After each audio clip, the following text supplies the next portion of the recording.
kit-based guy here. Hey, OSD Audio, OSD Nero, OSD Black, they're a lot of different names for this company here, but they have sent me out their OSD Nero HTA 4200, their 200 watt amplifier. Well, we'll talk about power rating in a second because you can get different power ratings out of this amplifier. Thank you guys so much to them for sending this out to me for review. I have reviewed a lot of OSD products and 99% of them I have liked. There's only one that I didn't, but it wasn't an amplifier. I've actually had their previous generation of this amplifier in my home for years. I had a 5-channel amp called the 5180 at the time, and now I have the 4200, which is their new line of amplifier. So this is a 4-channel amplifier. So the HTA probably stands for home theater amplifier.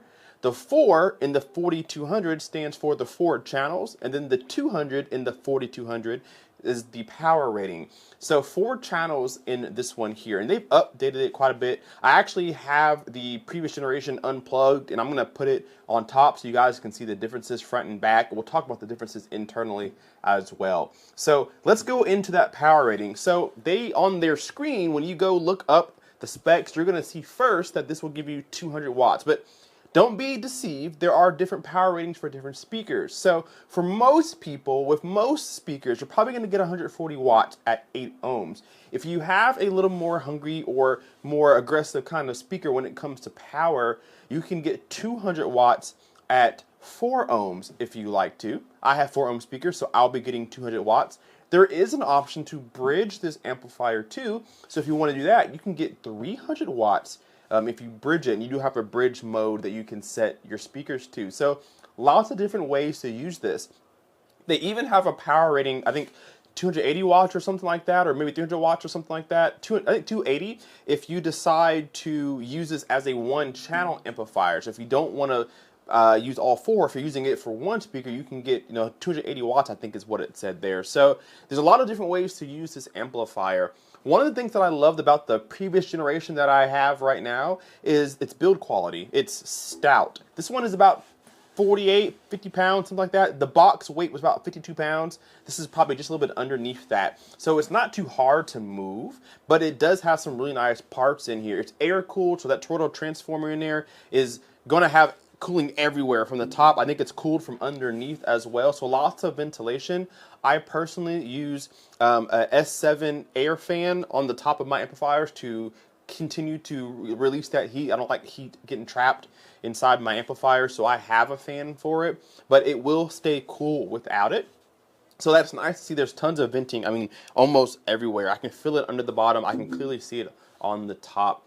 So what you get in the box is, of course, not much. It's just an amplifier. One of the goodies you do get that not a lot of manufacturers give you is a 12-volt trigger. I love 12-volt triggers, and what they do is on your amplifier or preprocessor, if you have one that, I don't know, maybe mid-tier model or higher, they give you what looks like a headphone jack. I'll try to bring it a little bit closer to the camera there.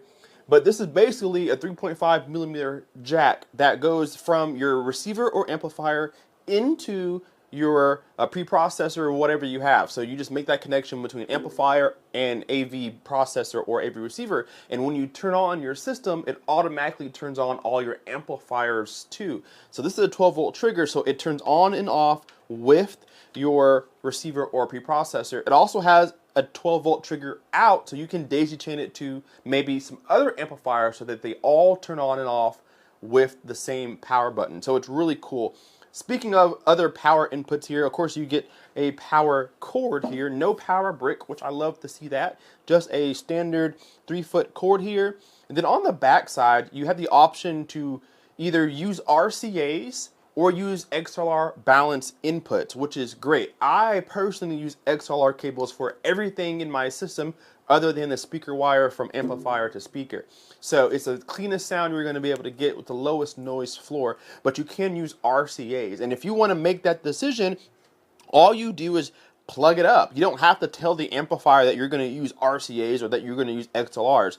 plug it in how you want to, and then that's how you can connect it. So you have both options, RCAs or XLRs, which is great. And then you have a power on off switch as well. In case you aren't going to be using this unit for a while, you can switch this unit off in particular to everything else, so you don't have to unplug it. So that is really nice. Again, solid build. It's like a brush metal on the front. That's why it's so reflective right here. My studio light's on, so you can see how reflective it is, but it feels good. It's solid. I had zero problems with the previous generation, so I know that I won't have any problems with this one, or at least we're going to cross my fingers. So I'm going to grab the other amplifier and put it on top so you guys can see what changed between last generation and this one. So I can't compare these amplifiers apples to apples in terms of power and what they do. This is more of a physical standpoint, kind of their new design language they're going with their new amplifiers. So on the top, this is the one that I have been using. This is the 5180. This was the previous generation 5-channel amplifier. They do have a new version of this 5-channel amplifier. I don't think they used to have a 4-channel amplifier. If they do, I forgot. But I think this 4-channel option is completely new of an option for OSD. So physically, the differences are quite obvious. So what they're using as in terms of chassis is a little bit different now. We still have a metal faceplate here. It's still brushed as well, but a different kind of color to it. It's kind of a gunmetal gray. It's all black here. I actually prefer the black look. It looks a little more sleeker. And then our screens are a little bit different. So both of these screens light up, and you did have lights showing you what amps you were using. You still do too, but not as many lights. So it's just amp 1, 2, 3, and 4 all right here. These lit up as well, and they were blue. I'm not sure what color these are. I haven't plugged this one up just yet.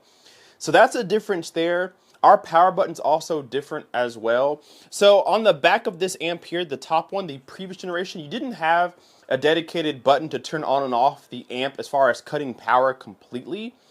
You can do it with this button here where you can toggle it on or off. So the switch used to be on the front.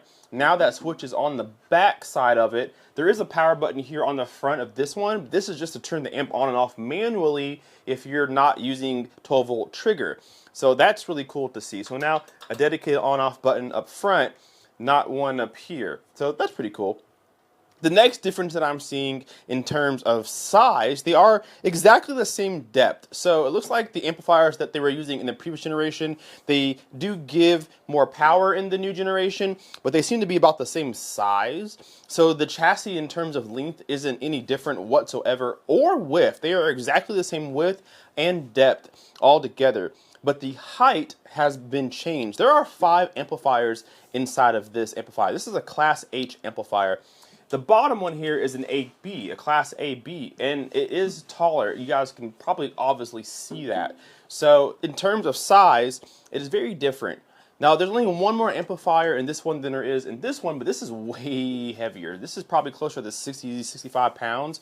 This one's more 40, 45 pounds here. So the weight difference is vast. Yes, this is a different amplifier. There's one more extra amplifier in this 5-channel than this 4-channel, but the weight difference is definitely noticeable. So in terms of back panel, they are still pretty identical to each other. Again, the new version is on the bottom. We have that same theme now where we're changing the colors up a little bit. We have a more visible faceplate here, so it's lighter in color with darker labels, inputs, amp 3, amp 2. So a different color scheme here. It's like dark mode here and light mode here if you're familiar with that on your phone. Looks like we're using pretty similar styled RCAs, XLRs, and your banana plugs / terminals. They seem to be the same for the most part, just different color. So that seems to have not changed here. You still have your inputs here for on, signal, and trigger. They're both in the same spot. You have your trigger input here. And here's that power button I was talking about. You have it here dedicated on the back side. It's kind of on the front on this one here. And then your power ports here. So it looks to be pretty identical. They just changed things in terms of power and changed the type of amplifiers they're using. We're now Class AB. We do have now an option to bridge our speakers, which is really cool. So if you have power hungry speakers, you guys can see the bridge only icons here. So you can bridge your speakers together and then you can flip it into a bridged mode. And then of course your RCA's, XLRs are right there, just like they were back in the predecessor. So I'm excited to try this amplifier out. I had zero complaints about sound quality, noise level, heating, longevity. I had no issues with this whatsoever. It did exactly what I expected it to do. So now I have at least that same expectation here. I'm not expecting to hear too much of a sound difference. I know there is a sound difference between Class H and Class AB, so I'll listen for it. But overall, I think that this will serve my purpose just like this one was doing for the last few years now. So I want to give a huge shout out to OSD for sending this out to me for review. I will put it into my home theater here right after this video and get it powered up so we can take a listen. So as far as price point goes for the 4-channel, it comes at $549, I think. So to get this much power at a low price, this is one of the more powerful amplifiers versus the price tag. So impressive there. My Monolith 7 that I've had since its release date, so it's probably been 4 or 5 years now, if maybe not a little bit longer. I paid $1,800 at the time to get 200 watts at 8 ohms and 300 watts at 4 ohms. So I'm getting kind of that same power out of this, although it's less channels, of course.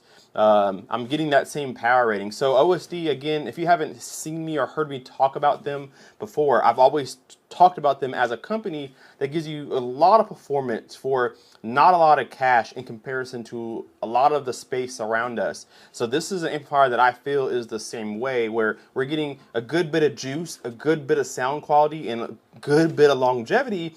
You don't have to break the bank to do it. So shout out to them for making this new line only better than their last and keeping the price point the same, if not less. So you can pick this up at $549. They do have a 3-channel amp, they have a 5-channel amp, they have a 7-channel amp, so you can kind of mix and match it how you want to do it. So I'm excited to have this in for review. I will be putting it in my home theater right after this video is over and giving it a thorough listen. So if you guys want a follow-up review after that, we can talk about it. It'll be in my system from here on out. So of course it'll be in all the videos that I make in that theater room. But if you guys want another follow-up video about how I think this sounds, I'm more than happy to make that for you. Thank you guys so much for watching. Down below in the description box will be a link to the almost said the old model, the 4200, not the 5180, the 4200. This will be in the link down below. So click that link, learn more about it, put one in your car. I guarantee you that you will like it. All right, thank you guys so much for watching. Hit that like button, subscribe if you're not already, and we'll see you in the next video.